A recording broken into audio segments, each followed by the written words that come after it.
Why did this hydrant run out of water in the middle of a firefight? That's the big question everyone's asking. Of course, the blame game has already started, but as an engineering channel, we're here to dig into the facts. We'll explain how this system works and why it failed, leaving the hydrant dry in just a couple of hours. There are a few key issues. One is that the water pressure dropped after just 40 minutes because of how much water was being used. Another big problem?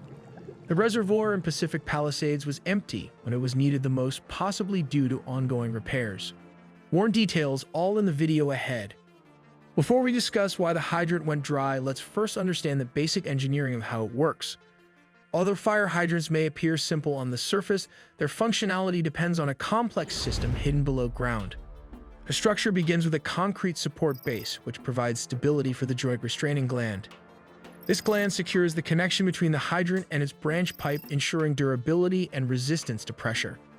The hydrant branch is then connected to a gate valve, which regulates the flow of water.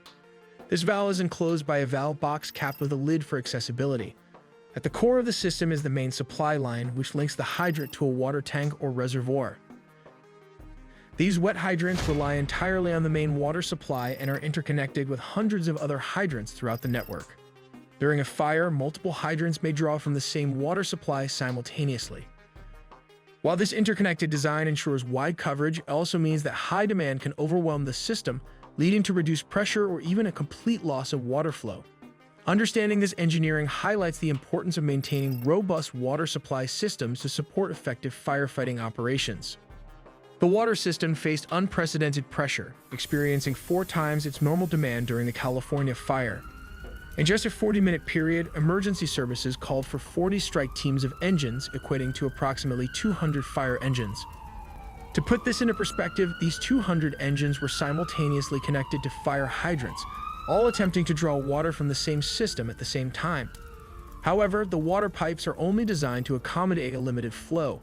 An additional issue arises when hydrants are located in uphill areas. These systems rely heavily on water tanks to provide enough pressure to push water through pipes to both homes and fire hydrants in elevated locations. When water levels in these tanks drop too low, the system loses the ability to maintain sufficient pressure. Without this necessary pressure, hydrants in uphill areas become non-functional, further hampering firefighting operations and leaving critical areas vulnerable. We'll take a look at what causes the dry functioning hydrants. This likely impaired the effort to protect some homes and evacuation corridors due to a lack of water supply. One of the main reasons the water hydrant could not pump water was when the fire broke out in Pacific Palisades. A nearby DWP reservoir was also out of commission and empty for repairs. This large reservoir in Pacific Palisades that is part of the Los Angeles water supply system was out of commission when a ferocious wildfire destroyed thousands of homes and other structures nearby. But officials said that the Santa Ynez Reservoir had been closed since about February for repairs to its cover, leaving a 117 million-gallon water storage complex empty in the heart of the Palisades for nearly a year. Here are the before and after images, which show the extent of damage to properties in Los Angeles. This particular image is from the Altadena neighborhood, where the Eaton fire occurred. Using infrared cameras from Maxar, we can clearly see the fires raging on the ground. Moving on, these are additional before and after images, also from the Altadena area. The orange glow in these images indicates active fires burning at the time. In fact, many of the raging fires started Tuesday, fueled by strong Santa Ana winds that were of the strength of a hurricane, gusting over 70 miles per hour, which translates to 112 kilometers per hour in some areas. This is the Palisades fire. It began at 10:30 a.m. local time on Tuesday, January 7, 2025. This image, captured just 15 minutes after the fire was first reported, already shows its intensity from the sky. The fire quickly ballooned throughout the afternoon, raging between the beach towns of Santa Monica and Malibu. By midnight, it had consumed nearly 3,000 acres, destroying numerous buildings and homes, so many, in fact, that officials are still struggling to determine the full extent of the damage. The cause of the fires has not yet been identified. However, what we do know is that they have been supercharged by fierce, dry winds blowing in from the northeast. These winds, known as the Santa Ana winds, accelerate as they hit the mountainous terrain around Los Angeles. This can be seen in the striking bands of pink and purple on weather maps, indicating the areas affected by these devil winds. The Santa Ana winds also drastically reduce humidity levels, drying out the land and making it more flammable. With wind speeds reaching up to 60 miles per hour, these conditions are so extreme that firefighting planes have been unable to take off. Fire chiefs describe the combination of low humidity, dry soil, and strong winds as creating some of the worst fire conditions imaginable. Southern California recently experienced an exceptionally hot summer with almost no rainfall during what should now be the wet season. This map illustrates the rainfall of the past 60 days compared to the average for this period. The brown areas around Los Angeles highlight regions that have received virtually no rain, leaving the land parched and highly flammable. This combination of factors has created a dire situation for thousands of Los Angeles residents, many of whom have been forced to flee their homes.